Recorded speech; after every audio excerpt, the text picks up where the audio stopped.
చంద్రబాబు నాయుడు జైల్లో ఉంటే ఈ జైలుకి వెళ్ళి పరామర్శించినటువంటి పవన్ కళ్యాణ్ ఆయన క్లీన్ చిట్ ఇచ్చేశారు, ఈయనే జడ్జిమెంట్ ఇచ్చేశారు. నిరపరాధిని అన్యాయంగా వేధిస్తున్నారు, ఇన్నేళ్ల వయసులో ఆయన వేధిస్తున్నారు అంతే తప్పించి అయ్యో ఆయన ఏదన్నా నేరం ఉంటే కనుక అది కోర్టులో నిరూపించాలి తప్పించి ముందు బెయిల్ ఇప్పించచ్చు కదా ఆయన వయసును చూసి అంటే అది జెన్యూన్ అవుతుంది.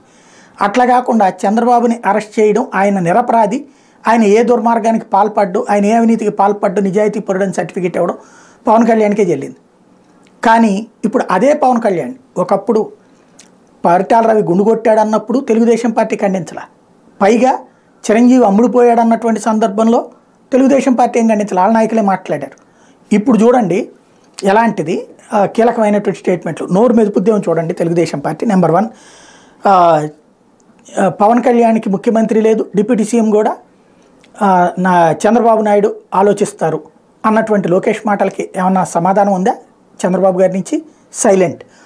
అదే సందర్భంలో మోడీకి సంబంధించినంత వరకు కీలకమైనటువంటి అంశాలు ఏది మోడీతో మా వాళ్ళే చూసుకుంటున్నారు అయిపోతుంది అక్కడ అని చెప్పి తెలుగుదేశం మాట్లాడుతున్నప్పుడు వాస్తవంగా ఆయనతో లింకప్ పెట్టిందే పవన్ కళ్యాణ్ కదా. పవన్ కళ్యాణ్ గారి వల్ల ఇదంతా సాధ్యమవుతుందని ఏమైనా చెప్తున్నారా? నథింగ్. అట్లాగే తెలుగుదేశం పార్టీ వాళ్ళే జనసేనకు సంబంధించినటువంటి వాళ్ళని ఎలాంటి కామెంట్లు చేశారో చూశారు, తోపులాట్లు ఈ జరిగినవి చూశారు. అక్కడ ఏమైనా మాట్లాడారా చంద్రబాబు? నథింగ్.